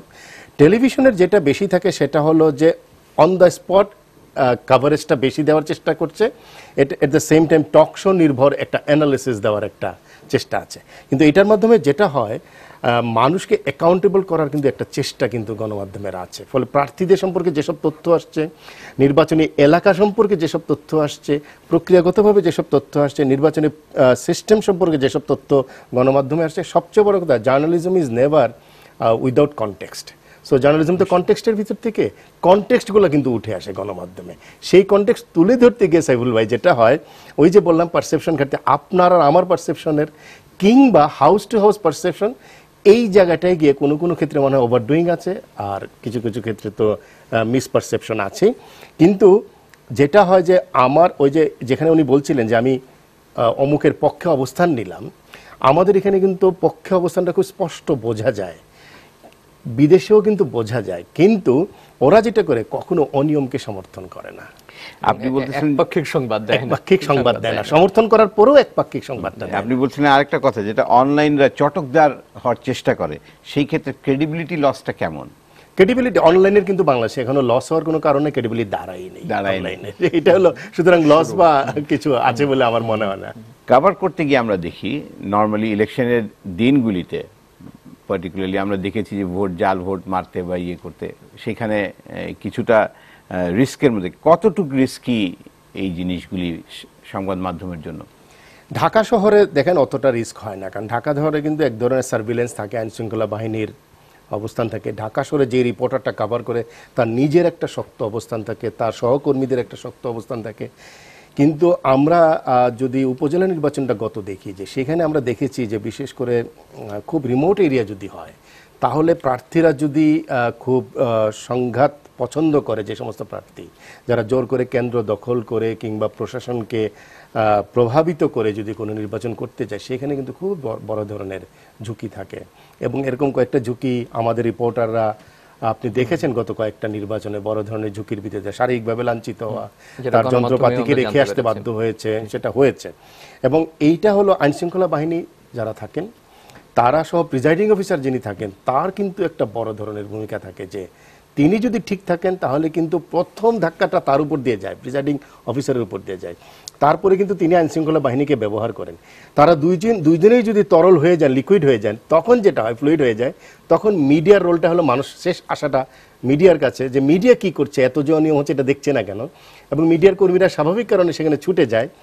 তখন ডাইরেক্ট ফাইটিংটা হয়ে যায় ক্যান্ডিডেটের সাথে, ক্যান্ডিডেটের মানুষের সাথে, মাস্তানের সাথে সরাসরি। এবং মিডিয়ার ম্যান থেকে একজন কি দুজন, তারা তো থাকে সংখ্যায় অনেক বেশি, এবং ওই জায়গাটা তার জন্য নতুন। যেমন আমার রিপোর্টার যখন লক্ষ্মীপুরে যাচ্ছে ঢাকা থেকে, লক্ষ্মীপুর তো সে স্থানীয় নয়, বলে তার উপরে যখন চাপ প্রয়োগ হচ্ছে লক্ষ্মীপুরের স্থানীয় মাস্তানদের, সে কিন্তু অনেকটা আমি বলবো যে জীবনের ঝুঁকি নিয়ে এসব জিনিস কভার করে নিয়ে আসে। কিন্তু গণমাধ্যম কিন্তু কোনো ছাড় দেয় নাই কিন্তু কখনো। এই সেফটিটা কোথা থেকে কিভাবে দেওয়া যায়? এটা খুব গুরুত্বপূর্ণ একটা বিষয়। যেমন ধরুন যে কেউ সাংবাদিকতা না করেও যদি গণমাধ্যম পর্যবেক্ষণ করে, তিনিও নিশ্চয়ই গত কয়েকটা নির্বাচনে এটা লক্ষ্য করেছেন। এখানে একটা জিনিস বলে রাখা ভালো, যে গণমাধ্যম যখন আপনি প্রশ্ন করছিলেন কি কি করে, তার কিন্তু উল্লেখযোগ্য একটা বিষয় এটাও থাকে, যে প্রতিবার যেমন দেখবেন যে আলোচনাটা ওঠে আইন শৃঙ্খলা, এগুলো উন্নত দেশে ওঠে না, তাদের আর প্রয়োজন হয় না, কিন্তু এখনো দক্ষিণ এশিয়া বোধহয় আমরা ওই অবস্থাটা পুরোপুরি তৈরি করতে পারিনি। ফলে প্রতিটা নির্বাচনের আগে দেখবেন এই পুলিশ থাকবে, নাকি একেবারে সাধারণ ক্ষেত্রেই আমরা সেনাবাহিনীকে আগেই প্রত্যাশা করে বসে, তারা আসলে ভালো হবে কিনা, এই যে আলোচনাটা ওঠে সেটা কিন্তু গণমাধ্যম তুলে আনে। কিন্তু আমরা যে আলোচনাটা করতে পারি না যে গণমাধ্যম কর্মী নিরাপত্তার কি হবে, কারণ যে সাধারণ নিরাপত্তার কথা বলে, আপনার আমার নিরাপত্তার কথা বলে, কিংবা ভোট কেন্দ্রের নিরাপত্তার কথা বলে, প্রার্থীদের নিরাপত্তার কথা বলে, আমরা কিন্তু আবার তাদের নিরাপত্তার কথা বলি না, যেটা ভাই বলছিলেন, সেটা একটা বিষয়। তো উনি যেটা বললেন যে এই নিরাপত্তা দানের জন্য কিন্তু বিশেষ কোনো ব্যবস্থা নেওয়া হয় না। মানে আমরা যতটুকু অন্তত জানি যে শুধু বাংলাদেশ কেন, আমরা দক্ষিণ এশিয়ারও যে সমস্ত দেশগুলোতে দেখেছি যে সাংবাদিক তার দায়িত্ব পালন করছেন ঝুঁকিপূর্ণ নির্বাচন কেন্দ্রে, তাকে অতিরিক্ত নিরাপত্তা দেওয়ার জন্য কোনো ব্যবস্থা করা হচ্ছে বলে আমার মনে পড়ে না। বিবিসি বোধহয় একটা তার নিজস্ব সেফটি করার জন্য একটা আলাদা ডকুমেন্টারি বানিয়েছে তার রিপোর্টারদেরকে দেখানোর জন্য কি করতে হবে। এটা অনেক বড় বড় কিছু গ্লোবাল, যাদের গ্লোবাল রিচ আছে, এরকম কিছু গণমাধ্যম করেছে যে আপনি এই করবেন, এই করবেন না, এবং এখানে গেলে আপনি পাবেন। আমি একটা উদাহরণ একটু সংক্ষেপে বলি। নেপালের সর্বশেষ যে নির্বাচন হলো, জাতীয় নির্বাচন, আমি ছিলাম নির্বাচনের দিন ওখানে, সেখানে এরকম দেখা গেছে যে খুব রিমোট জায়গা, যেটা উনি বলছিলেন, তাদের পাহাড়ি প্রত্যন্ত জায়গাগুলোতে যেখানে করে যাওয়াই যায় না, আর সেখানে এরকম গণমাধ্যমের তারা কোনো কোনো ক্ষেত্রে বলেছেন যে তারা ঠিক ওখানে যাওয়া, রিপোর্ট করাটার জন্য যে ধরনের নিরাপত্তা ব্যবস্থা দরকার সেটা অনেক সময় তারা পেরে ওঠেনি। আর সেখানকার গণমাধ্যমটা আমাদের মতো এতটা এখনো বিকশিত না।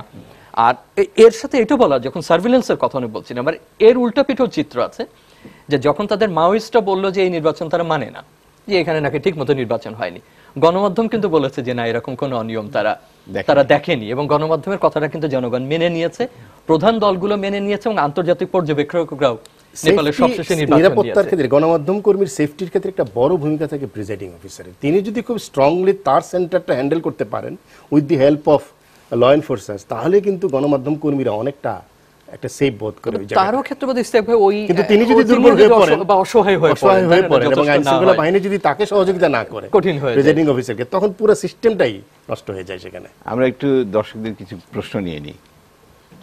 আপনি আচ্ছা, আমি খালিদ সাইফুল্লাহ। আমি আলোচকদের কাছে একটা প্রশ্ন রাখছি, এটা হচ্ছে বর্তমানে যেভাবে মত প্রকাশের স্বাধীনতাকে হরণ করা হচ্ছে তা কি গণতন্ত্রে কার্যকরী নির্বাচনের জন্য অন্তরায় কিনা? গতকাল মেবি আমরা দেখেছি যে বিরোধী দলীয় নেত্রীর একটা বেসরকারি চ্যানেল লাইভ করার পর তার লাইভ মেশিন নিয়ে নেওয়া হয়েছে, তার মত প্রকাশকে ক্ষুণ্ণ করা হয়েছে, এটা কতটা যৌক্তিক? আমি সাথী তিতুমির কলেজে মাস্টার্সে পড়তেছি। আমার প্রশ্ন যে শামীম রাজা স্যার যেটা বললেন যে আমাদের নির্বাচনের সময় প্রিজাইডিং অফিসারের উপরে যে নির্যাতনটা হয়ে থাকে, 5ই জানুয়ারিতে দেখা গেছে এক প্রিজাইডিং অফিসারের উপরে কিন্তু অনেক নির্যাতন হয়েছে। তা আমাদের সামনে যে সিটি নির্বাচনটা হবে এটা কি সুষ্ঠুভাবে আজও হবে? আমার প্রশ্ন এটা।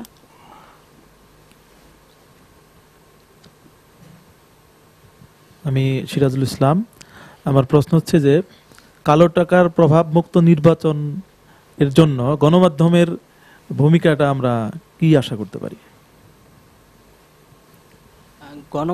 আমি তহিদুল ইসলাম নিশান। গণমাধ্যম গণমানুষের কথা বলে, কিন্তু বর্তমান রাজনৈতিক পরিস্থিতিতে কি তা কি সম্ভব হচ্ছে? শামীম রাজা স্যারের কাছে আমার প্রশ্ন। আমরা একটু রেসপন্স নিয়ে নিই, তারপরে আবার যাবো। আমরা দুজনে উত্তর দিতে পারি। কালো টাকাটা যদি আমি একটু বলে নেই, বাংলাদেশে কিন্তু কালো টাকার যে উপস্থিতি এবং কালো টাকার প্রভাব শুধু নির্বাচন নয়, সর্বক্ষেত্রে বাজেট সহ, শেয়ার মার্কেট সহ, রিয়েল এস্টেট সেক্টর সহ সর্বত্র কালো টাকার এই বিস্তারটা নিয়ে কিন্তু মিডিয়ার যেটা আর কেউ বেশি আমার মনে হয় না যে সচেতন আছে, এবং মিডিয়াই কিন্তু প্রথম এই বিষয়গুলোকে তুলে আনছে। এবং কালো টাকা সাদা করার যে বিধানগুলো নিয়ে প্রতি বছর যে নতুন নতুন আইনটা হয় বা সিস্টেমটা আনার চেষ্টা করে, সেটা কিন্তু গণমাধ্যমেই উঠে আসে। সুতরাং আপনার যে প্রশ্ন ছিল গণমাধ্যম সচেতন আছে কিনা, গণমাধ্যম অবশ্যই সচেতন আছে। প্রথমে যেটা বলছেন যে মত প্রকাশের স্বাধীনতা, আমার মনে হয় যে এটা আমাদের মধ্যে এই ধরনের সাধারণীকরণ করা ঠিক হবে না যে মত প্রকাশের স্বাধীনতার পরিবেশ আমাদের নাই। আমরা যথেষ্ট মত প্রকাশ করছি, বিভিন্ন মাধ্যমে করছি, কোনো ক্ষেত্রে এটা সীমিত হয়ে পড়ছে, এটা সত্যি কথা, বা কোনো ক্ষেত্রে এটা এক ধরনের আলোচনার বিষয় হয়ে পড়ছে যে আমি আমার যথেষ্ট পরিমাণে মত প্রকাশ করছি কিনা। কিন্তু তারপরে যদি দেখেন এই অনুষ্ঠানে যে আপনি প্রশ্ন করলেন, এটাই তো আপনার মত প্রকাশের একটা স্বাধীনতা। এটা যখন দেখানো হবে, আমরা টকশোগুলোতে মত প্রকাশ করছি, অনলাইনে মত প্রকাশ করছি, সংবাদপত্রে আপনি খোলা কলম লিখছেন, আপনার পাশে আমাদের শ্রদ্ধেয় অগ্রজ ইস্তেক ভাই আছেন, তিনি যে অনুষ্ঠান করেন, লাইভ অনুষ্ঠান করছেন, অহরহ সেখানে মত প্রকাশ হচ্ছে, সেখানে তো কেউ নিয়ন্ত্রণ করতে যাচ্ছে না, কাউকে তো বলছে না যে আপনি কথাটা বললে আমি এটা প্রচার করব না। তবে যেটা হয় যে কোনো ক্ষেত্রে রাজনৈতিক বাস্তবতা, সামাজিক বাস্তবতা, রাষ্ট্রিক পরিস্থিতি চিন্তা করে হয়তো বা আইনগত কিছু সীমাবদ্ধতা তৈরি হচ্ছে, বা অ্যাপ্রোচগত, দৃষ্টিভঙ্গিগত কিছু সীমাবদ্ধতা তৈরি হচ্ছে, যেগুলো নিয়ে বিশদ আলোচনার দাবি রাখে। একটা কথা শুধু বলা যায়, যে সুযোগটা আমাদের আছে সেটা অনেক রাষ্ট্রের থেকে কিন্তু অনেক বড়, এটাকে কাজে লাগানো। আপনি কিভাবে কাজে লাগাবেন, আপনি কতটুকু মত প্রকাশ কত কম ক্ষতিকর ভাবে, অর্থাৎ অন্যের ক্ষতি না করে আপনার মত প্রকাশ করতে পারবেন, কত বেশি গঠনমূলক মত প্রকাশ করতে পারবেন, কি ভাষায় মত প্রকাশ করছেন, সেগুলোও কিন্তু আপনার মত প্রকাশের পরিসরকে বিস্তৃত করবার ক্ষেত্রে একটা ভূমিকা রাখে। আর প্রিজাইডিং অফিসার নিরাপত্তা, এটা তো আমরা বারবারই চাই। প্রিজাইডিং অফিসার কেন আক্রমণের শিকার হবেন বা কেন কোনো ধরনের তিনি অপ্রীতিকর অবস্থার শিকার হবেন? তবে এটা মনে রাখতে হবে যে সবাই যে হচ্ছে এই কথা কিন্তু আমরা কেউ বলছি না। এটা আমরা বলেছি যে বিভিন্ন সময় যেগুলো রিপোর্ট হয়েছে সেই অনুষঙ্গে আমরা কথাটা বলছি। আমরা কিন্তু একবারও বলবো না যে সবসময় সাংবাদিক আক্রান্ত হচ্ছেন নির্বাচনের বিষয়ে যখন তিনি দায়িত্ব পালন করছেন, কিন্তু যেটুকু হচ্ছে বা যেটুকু সংবাদ আমাদের কাছে অতীতে ছিল সেটা যাতে ভবিষ্যতে আর না হয়। এবং আমরা আশা করছি সিটি কর্পোরেশনে কোনো প্রিজাইডিং অফিসারকে প্রভাবিত করা হবে না, কোনোভাবেই তিনি অস্বস্তিকর কোনো পরিবেশের মধ্যে পড়বেন না, সাংবাদিক তো পড়বেনই না। আর গণমানুষের কথা যেটা বলেন, আমি তো এখনো মনে করি যে আমাদের মাঝে মধ্যে সমালোচনা করা হয়, আমরা বেশি নগরের কথা বলি, নগর মানুষের কথা বলি। এখন শামীম রাজা সরকার ইস্তেক ভাইকে ঢাকা শহরের মধ্যে পাওয়া যাচ্ছে দেখে অনুষ্ঠানে আনাটা খুব সহজ কাজ। আমরা এই মুহূর্তে হয়তো দূরবর্তী কোনো গ্রামের দুজন আলোচককে আনতে পারছি না, হয়তো ভবিষ্যতে সেটা হবে। তো তারপরেও কিন্তু আপনি যদি পুরো অনুষ্ঠান সূচি দেখেন, অনেক অনুষ্ঠান কিন্তু গণমানুষের জন্য, তাই না? গণমানুষের সামনে মাইক্রোফোন ধরা হচ্ছে, বলে আমাদের মিডিয়া কিন্তু অনেক বেশি প্লুরালিস্টিক, এখন অনেক মানুষকে সাথে নিয়ে কিন্তু অনুষ্ঠান করছে।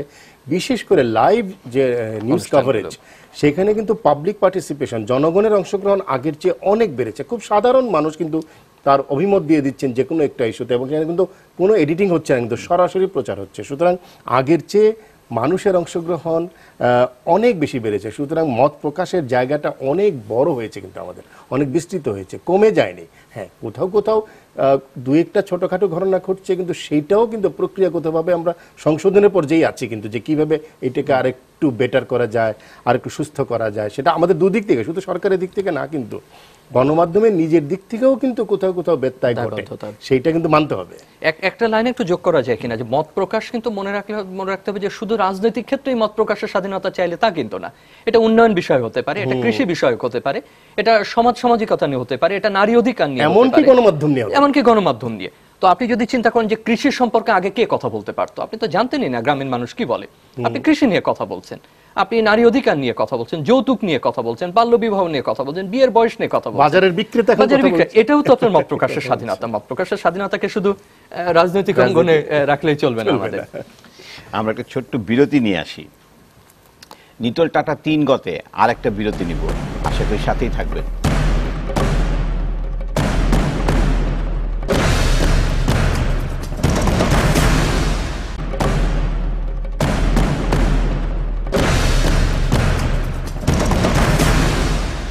নিটোল টাটা 3 গতে আমরা কথা বলছি গণতন্ত্রে কার্যকর নির্বাচন নিয়ে। সাথে আছেন অধ্যাপক এস.এম. শামীম রেজা এবং সাংবাদিক সৈয়দ ইশতিয়াক রেজা। শামীম রেজা, এলাকার প্রবলেম নিয়ে আমরা যথেষ্ট হাইলাইট করি, কোনো ইলেকশন আসলে সমাধানেরও পথ অনেক সময় বলা হয়, কিন্তু ইফেক্টিভ কোনো কাজ হচ্ছে না। এক্সাম্পল একটা দিয়ে বলি যে Dhaka sewerage problem, Buriganga problem, আমাদের খাবার পানির প্রবলেম, যানজট প্রবলেম, যথেষ্ট লেখা হচ্ছে, 20 বছর যাবত লেখা হচ্ছে অনবরত, কিন্তু কোনো ইফেক্টিভ মেজার হয় না। মানে সরকারকে আমরা নাড়াইতে পারছি না, না আমাদের রিপোর্টিংটা প্রবলেম হচ্ছে। এখন একটা কথা বলছিলেন যে আমাদের কিছু সক্ষমতার ঘাটতি আছে, হয়তো সেটা সব গণমাধ্যমেই থাকবে। আমরা তো খুব বেশি বছর হলে এগুলো শুরু করিনি, এমনকি আমাদের ধারণাগত কিছু সীমাবদ্ধতা থাকতে পারে। কিন্তু আপনি যেগুলো বললেন সেগুলো নিয়ে কিন্তু আমরা নিরবচ্ছিন্নভাবে গণমাধ্যম আমরা বলে যাচ্ছি বা রিপোর্ট করে যাচ্ছি। সেটা একেবারে নগরের সমস্যা, গ্রামীণ সমস্যা থেকে নদীখাল দখল পর্যন্ত সবকিছুই। গণমাধ্যম তো জোর করে কাউকে ধাক্কা দিতে পারবে না। সে মনোজগতে ধাক্কা দিতে পারে, সে এজেন্ডা সেট করে দিতে পারে। বাকি ধাক্কাটা দেবার কাজ কিন্তু যারা ভুক্তভোগী তাদের, বাকি জনগণের, বাকি যারা সংশ্লিষ্ট আছেন তার। এখন যদি আমি মনে করি সাংবাদিক একই সঙ্গে গিয়ে আবর্জনা পরিষ্কারও করবেন এবং একই সঙ্গে সেটা রিপোর্ট করবেন, সেটা হয়তো তিনি সিম্বলিকলি করতে পারেন, প্রতীকীভাবে করতে পারেন, ব্যাপকভাবে কিন্তু পারবেন না। মানে আমি যে কথাটা বলতে চাই সেটা মোদ্দা কথাটা এরকম যে গণমাধ্যম আপনাকে এই বিষয়ে সচেতন করছে, আপনাকে এজেন্ডা সেট করে দিচ্ছে, প্রতিনিয়ত চোখে আঙ্গুল দেখিয়ে দিচ্ছে, এবং আপনার যিনি জনপ্রতিনিধি আছেন, আপনার যিনি নীতি নির্ধারক আছেন, তাকে অ্যাকাউন্টেবল করার যে কথা বলছিলাম, তাকে দায়বদ্ধ করার যা যা মাল মশলা প্রয়োজন, ছবি দিয়ে, সংবাদ দিয়ে, অনুসন্ধানী প্রতিবেদন দিয়ে বিভিন্নভাবে আপনাকে দেখিয়ে দিচ্ছে। বাকি দায়িত্বটা তো জনগণের, যারা ভোট দেন তাদের, যে আপনারা এবার তাকে দায়বদ্ধ করুন যে দেখেন আমার কাছে তো সবকিছু আছে। এর বাইরে যদি সাংবাদিককে একই সঙ্গে অ্যাক্টিভিস্ট রোল প্লে করতে হয় মাঠে নেমে, সেটা তো তার পক্ষে প্রাতিষ্ঠানিকভাবে করা কঠিন। এখানে বাংলাদেশের স্থানীয় সরকার নির্বাচনের কথাই যদি ধরেন, ঢাকা শহরের কথা, তাহলে যে 70-এর দশকে আমরা যে সেন্টার এন্ড পেরিফেরি থিওরি পড়েছিলাম, অলমোস্ট তার একটা কিন্তু জ্বলন্ত উদাহরণ এটি।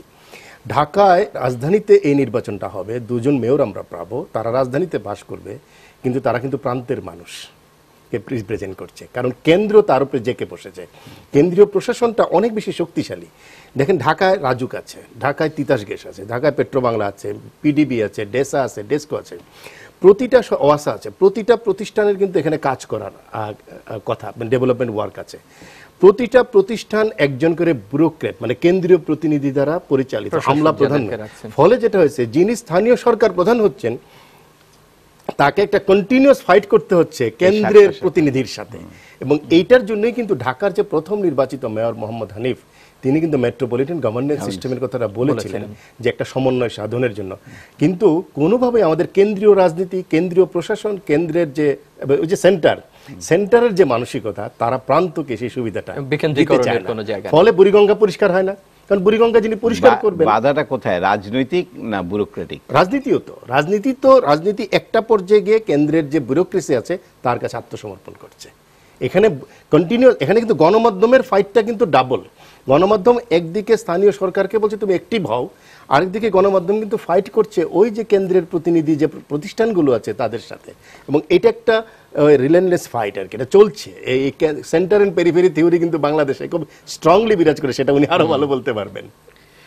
ইশতিয়াক, আপনার কাছে আরেকটা প্রশ্ন আছে, সেটা আপনি একটু আগে বলেছিলেন যে সরাসরি প্রচার করার ব্যাপারটা কতটা রিস্কি, কারণ আমরা জানি না ও কি বলবে বা কার পক্ষে বলবে বা কার এগেনস্টে যাবে। অনেক সময় এমন কথা বা এমন প্রসঙ্গ চলে আসে যেটাতে আমরা বিব্রত হয়ে যাই। এই সরাসরি সম্প্রচারটা কতটুকু রিস্কি বলে মনে করেন আপনি? এটা আপনি কিন্তু জেনে শুনে বিষ পানের মতোই। আপনি জানেন যে কিছু রিস্ক থাকবে, তারপর আপনি সরাসরি সম্প্রচারে যাচ্ছেন। উন্নত বিশ্বে মানুষজনের যে নিজের লেখাপড়ার মান, সাংবাদিক এবং প্রডিউসার যারা আছে তাদের যে মান, সব কিছু মিলে একটা সিনক্রোনাইজেশন সম্ভব হয়। আমাদের এখানে সেটা এখনো হচ্ছে না। কিন্তু আপনি দেখবেন 5 বছর আগের লাইভ আর 5 বছর পরে আজকের লাইভের কিন্তু অনেক পার্থক্য ঘটে গেছে। এখন কিন্তু বাজারে আপনি প্রতি শুক্রবারে যে লাইভটা দেখেন, বাজারে বিক্রিটা কিন্তু অনেক সিজন হয়ে গেছে, সে জানে যে কতটুকু বলতে হবে বলবে। এইখানে সবচেয়ে বেশি সতর্ক থাকতে হয় যিনি অনলাইন সুইচিংয়ে থাকেন, তার কানটা খুব খাড়া রাখতে হবে, বিশেষ করে সম্পাদকীয় জাজমেন্টটা যাতে এখানে সে টোন দেখে বুঝে ফেলতে হবে যে এই লোকটি কোন দিকে চলে যাচ্ছে, তার আগেই কিন্তু তাকে স্ন্যাপ করে দিতে হবে। আর যেটা করতে পারে ইন্ডিয়াতে যেটা হয়, এটা আমি একটু বলছি, ভারতে দেখবেন আমাদের এই এলাকার মধ্যে সবচেয়ে বেশি লাইভ হয়, ইন্ডিয়াতে প্রি সেট লাইভ হয়, ওরা আগে একটু সেট করে নেয় মানুষজনদেরকে। আমরা কিন্তু সেটা এখনো করি না, আমরা সরাসরি কিন্তু মানুষজনদেরকে নিচ্ছি। আমরা কয়েকটা প্রশ্ন নিয়ে নিই করেন। আমি আবিহা, স্ট্যামফোর্ড ইউনিভার্সিটি সাংবাদিকতা বিভাগের। আমরা জানি যে গণমাধ্যম গণমানুষের জন্য নিরপেক্ষ। তো আমার প্রশ্ন হচ্ছে, যেখানে রাজনৈতিক অস্থিরতা চলছে বা রানা প্লাজা ট্র্যাজেডি চলছিল, সেই জায়গায় অন্যান্য হাউসে দেখা যাচ্ছে যে কোন জায়গায় আলুর ফলন ভালো হয়েছে, কোন জায়গায় শসার ফলন ভালো হয়েছে, সেই সম্প্রচার চলছে। তো কিভাবে সব হাউস নিরপেক্ষ গণমানুষের জন্য? আমি মিনাজ বলছিলাম, নির্বাচন কমিশন এখনো মানুষের আস্থা অর্জন করতে পারেনি। সিটি নির্বাচন মানুষের কতটুকু আস্থা অর্জন করতে পারবে? আমি রুবায়েত। আমার প্রশ্ন হচ্ছে, আমরা নিকট হইতে দেখতে পেয়েছি যে সরকার বিভিন্ন গণমাধ্যম বন্ধ করে দিয়েছে, এবং এই যে গণমাধ্যমকে নিয়ন্ত্রণের একটা প্রচেষ্টা সরকারের, এটা এক্সিস্টিং যে গণমাধ্যমগুলো এদের কার্যক্রমের উপর কোনো প্রভাব বিস্তার করছে কিনা? আমি তন্ময়, স্ট্যামফোর্ড বিশ্ববিদ্যালয়ের সাংবাদিকতা বিভাগের ছাত্র। আমার প্রশ্ন হচ্ছে যে যখন গণমাধ্যম গণতন্ত্র রক্ষায় গণমানুষের কথা বলছে, তখন যে গণমাধ্যম কর্মীদের উপর বিভিন্নভাবে চাপ প্রয়োগ করা হচ্ছে বা বিভিন্ন পর্যায়ে চাপ আসছে, সে বিষয়টি আসলে কতটুকু যৌক্তিক, আমি এই প্রশ্নটি রাখছি। আচ্ছা, আমরা অতিথিদের কাছে যাই। প্রথম রাষ্ট্রেরটা দিয়ে বলে প্রেশার অন দ্য প্রেস বা প্রেশার অন মিডিয়া, চাপ, এটা আমরা জানি যেটা থাকবেই, এটা জেনে শুনেই কিন্তু আমরা আসলে কাজ করতে আসছি। আমরা জানি এই চাপটা আমার অভ্যন্তরীণ চাপ হতে পারে, এই চাপটা রাজনীতি থেকে চাপ হতে পারে, এই চাপটা বিজনেস গ্রুপ থেকে হতে পারে, মার্কেট থেকে হতে পারে, মালিক পক্ষ থেকে হতে পারে, এমনকি আমাদের সাংবাদিকদের ভিতর থেকেও চাপ হতে পারে। সুতরাং এটা আমরা আমাদের এটা আমার বলবো যেটা প্রতিনিয়ত আমাদের সংগ্রাম, এটা করতেই হয়। এবং তৃতীয় বিশ্বের দেশ হিসাবে আমাদের দেশে হয়তো উন্নত দেশের চাইতে একটু বেশি চাপ থাকে, কিন্তু চাপ মোকাবেলা করার পরেও কিন্তু সাইফুল ভাই, বাংলাদেশের সাংবাদিকরা কিন্তু আমার ধারণা খুবই বড় ধরনের ভূমিকা রেখে চলেছে গণতন্ত্রের অগ্রযাত্রা এবং গণতন্ত্রকে শক্তিশালীকরণের প্রশ্নে। গণমাধ্যম যেগুলো বন্ধ হয়েছে, একটা প্রশ্নবোধ ছিল এখানে, বেশিরভাগ গণমাধ্যম যে কটা বন্ধ হয়েছে দেখবেন আইনগত কারণে বন্ধ হয়েছে। এইখানে আমি 1974-এর ইউএস সুপ্রিম কোর্টের একটা জাজমেন্ট আমি একটু বলতে চাই। ইউএস সুপ্রিম কোর্ট একটা জাজমেন্ট করেছিল, চিফ জাস্টিসের একটা রুলিং ছিল যে responsibility of media lies with good journalism. এইটা কিন্তু গণযোগাযোগের শিক্ষক নিশ্চয়ই উনি আরো ভালো করে বলবেন। এবং আমরা মনে করি যে ভালো সাংবাদিকতা হলে, মানসম্মত সাংবাদিকতা হলে কোনোভাবে আমাকে কিন্তু দমিয়ে রাখতে পারে না, জনগণ আমাদের পক্ষে দাঁড়াবেই। আপনার প্রশ্নটা আমি ঠিক বুঝি নাই, যে স্ট্যামফোর্ড থেকে আপনি যেটা বলেছিলেন যে আলু ফলন হয় যখন রানা প্লাজা হয়, আমি ঠিক বুঝি না এটা। গণমাধ্যম তো নিরপেক্ষ গণমানুষের জন্য, তো সব হাউসে কি সব সাংবাদিক মানে কি নিরপেক্ষ, আমি সেই কথাটা বলতে চাচ্ছি। এই প্রশ্নটাই আমার মনে হয় যে একটু বেশি এই হয়ে গেছে, প্রত্যাশা বেশি।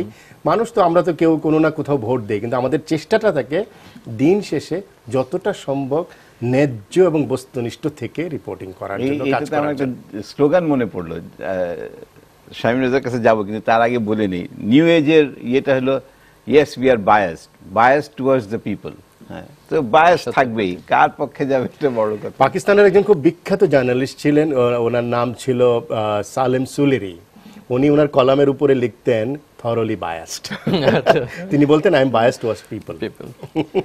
শামীম রেজা, আপনি এই প্রসঙ্গগুলি রেসপন্স করেন, কিন্তু তা আমি একটা প্রশ্ন সাথে রেখে দিই, সেটা হলো যে ইশতিয়াক রেজা বলছিলেন যে চাপ থাকবেই। এখন যে সিস্টেমটা হয়ে গেছে, এখন আমরা পার্টিকুলারলি এই টেলিভিশন মাধ্যমে যেটা দেখছি, সেটা হলো জার্নালিজমের চাইতে নিউজ ম্যানেজারিয়াল প্রবলেমসগুলি বেশি চলে আসে। এই জিনিসটা আপনারা পড়াচ্ছেন কিনা? আমরা শুধু পাঠ্যক্রমে না, এটা কিন্তু এখন একটা বৈশ্বিক এজেন্ডা সাংবাদিকতার ক্ষেত্রে। এবং এই আপনি জানেন যে প্রতি বছর ইউনেস্কোর মতো প্রতিষ্ঠান তার তালিকাও প্রকাশ করে যে সাংবাদিক কি ধরনের চাপের মুখে পড়েছেন। সেখানে একেবারে খুব দুর্ভাগ্যজনক যে হত্যাকাণ্ড থেকে শুরু করে সাধারণ হুমকি দেওয়া পর্যন্ত, যে তার কাজে বাধা দেওয়া, গুম হয়ে যাওয়া, এরকম একেবারে ক্যাটাগরি আছে। পাকিস্তানে তো 11 জন জার্নালিস্ট মিস হয়ে গেছে। এখন দেখেন এই যে চাপটা, যেটা সহিংসতা তার প্রতি এবং রীতিমতো তার শারীরিকভাবে তাকে লাঞ্ছিত করা, তার জন্য স্ট্রিক্ট পলিসি মেজার্স দরকার। সেটা কিন্তু রাষ্ট্রের সহযোগিতা দরকার, প্রশাসনের সহযোগিতা দরকার, প্রয়োজনে আইনও পরিবর্তন করা দরকার, সিভিল সোসাইটির সচেতনতা। কারণ এটা তো ওই চাপ না, চাপ তো অনেক রকম হয়। যেমন আপনাকে হয়তো বলা হলো যে আপনার একটা বাণিজ্যিক চাপ আছে, সেটা আপনি একটা ব্যবস্থাপনা কাঠামো দিয়ে কিংবা আপনার হাউসের সাথে একটা আলাপ করে আপনি সেটার সমাধানে আসতে পারেন। কিন্তু যেখানে সামাজিকভাবে সহিংসতার শিকার হচ্ছেন, কোনো গোষ্ঠীর দ্বারা সহিংসতার শিকার হচ্ছেন, সেখানে তো আইন এবং কিছু আইন শৃঙ্খলা রক্ষাকারী বাহিনীর সাপোর্ট বা এক ধরনের পলিসি সাপোর্টের সেখানে প্রয়োজন পড়ে। আমরা পরিস্থিতিটা এত খারাপের দিকে এখনো যায়নি যতটা আমরা পৃথিবীর অন্যান্য দেশে লক্ষ্য করি বা প্রতি বছরের রিপোর্টগুলো যদি দেখেন। আর একটা যেটা উনি বলছেন যে যেভাবেই দেখেন, এটা তো একটা বাণিজ্যিক ভাবে চলতে হবে এরকম একটা প্রতিষ্ঠানও। এটা তো পাবলিক সার্ভিস ব্রডকাস্টিং না সবগুলো, যে রাষ্ট্র চালাবে বা আমরা জনগণের টাকায় চলবে। পৃথিবীর বড় বড় অধিকাংশ গণমাধ্যমই কিন্তু কমার্শিয়াল ভাবে চলে, তাই না, বাণিজ্যিক ভাবে চলে বা প্রাইভেটলি সেগুলো অপারেট করে। তো তাকে তো ব্যাপক পরিমাণে তাকে ওই রাজস্ব সংগ্রহ করতে হবে তার টেলিভিশন স্টেশনটা চালানোর জন্য। এখন তার অর্থ কি এই যে আপনাকে ওখানে একবার আপোষ করতে হবে, আপনি সত্য কথা বলবেন না, তা কিন্তু না। সেই জায়গায় এক ধরনের বলা চলে যে একটা সমঝোতা বা আস্থার একটা জায়গা থাকে, যাতে কেউ কারো ক্ষতিটা না করে, এবং কৌশলের আশ্রয়। সেটা যদি খুব বাড়তি পর্যায়ে চলে যায়, তখন হয়তো আপনি বলতে পারেন একটা প্রতিষ্ঠান সে একেবারে জনস্বাস্থ্যের ক্ষেত্রে হুমকি ঘটাচ্ছে, তার কারণে লক্ষ লক্ষ মানুষের স্বাস্থ্য ঝুঁকি ঘটছে, তুমি তার বিজ্ঞাপন নিয়ে তার ঢোল পেটাচ্ছ, সেটা হয়তো ভিন্ন এক ধরনের আলোচনায় চলে আসতে পারে। কিন্তু আস্থার একটা জায়গা পারস্পরিক, আপনি যেটা উনি বলছিলেন যে আপনার যে ব্যবস্থাপনা, এই যে টেলিভিশন স্টেশন আমরা কথা বলছি, এরও ব্যবস্থাপক আছে, তো তার সঙ্গে রিপোর্টারের একটা আস্থার সম্পর্ক রাখতে হয়, তার যারা দর্শক তাদের আস্থার সম্পর্ক রাখতে। যেভাবে ইশতিয়াক রেজা ভাই এবং একসময় মনে হচ্ছে আমরা একই সাথে একটা অনুষ্ঠান চালাতাম, এই ধরনের প্রথম দিককার একটা টক শো, তো তখনও ওইভাবে যারা আসছেন অতিথি, তাদের সাথে আমাকে একটা আস্থার সম্পর্ক রাখতে হয় যে আপনার এই বক্তব্য একটা ভিন্ন খাতে চলে যেতে পারে, ভিন্ন ধরনের প্রভাব বিস্তার করতে পারে। এতখানি দায়িত্ব দিয়ে আপনাকে সুযোগ দেওয়া হচ্ছে যে 1 ঘন্টা একটা লাইভ অনুষ্ঠান আপনার চলছে, সেখানে আপনি এইটুকু আস্থার জায়গা রাখবেন না। এই সম্পর্কটা তো আমি মনে করি যে পারস্পরিক। আর একটা ছোট্ট জিনিস আছে যে সাংবাদিকের আর এক ধরনের নিরাপত্তা থাকে, তার বেতন, তার সুবিধাদি, চাকরি চলে গেলে সে কি করবে, সেটা আমার মনে হয় যে শুধুমাত্র রাষ্ট্রের উপরে বা সরকারের উপর দায়ভার চাপালে হবে না। ওই সম্প্রদায় যারা সাংবাদিক সম্প্রদায়, তাদেরও এর সাথে সমন্বিত একটা। ইশতিয়াক রেজা, আপনার কাছে জিজ্ঞেস করি, আমরা প্রি ইলেকশন এটা খুব এক্সটেন্সিভলি কভার করি নরমালি, কিন্তু পোস্ট ইলেকশন কি কি কমিটমেন্ট ছিল, ফলো আপ করি কিনা, এইটা হচ্ছে না কেন? ক্যাম্পেইন জার্নালিজমের ক্ষেত্রে এটা খুব জরুরি যে ইলেকশন ক্যাম্পেইনে যা প্রার্থীরা নানা ধরনের প্রতিশ্রুতি দিতে থাকে, সাংবাদিকের কাজ হলো এভরি প্রতিশ্রুতিকে নোট করে রাখা, নোট ডাউন করা এবং তাকে মনে করিয়ে দেওয়া। নির্বাচনের পর, নির্বাচন শেষ হয়ে গেল, আপনি জনগণের রায় পেয়েছেন, হয়তো নির্বাচনের সময় আপনি নানা ধরনের গণমাধ্যমের প্রতিবন্ধকতারও শিকার হয়েছে, গণমাধ্যম আপনার এখন সমালোচনাও করেছে হয়তোবা, কিন্তু নির্বাচন শেষ, এখন আপনি জনতার রায় পেয়েছেন, এখন সাংবাদিকের কাজ হলো, গণমাধ্যমের কাজ হলো এই মানুষটি যে সমস্ত প্রতিশ্রুতি দিয়েছিল মানুষের দ্বারে দ্বারে গিয়ে সেই সমস্ত প্রতিশ্রুতি রক্ষা করার কি কি ব্যবস্থা সে নিচ্ছে। এবং এটা কিন্তু নির্বাচন যেদিন থেকে শেষ হলো তার মেয়াদ পর্যন্ত এই ফলো আপটা রাখা।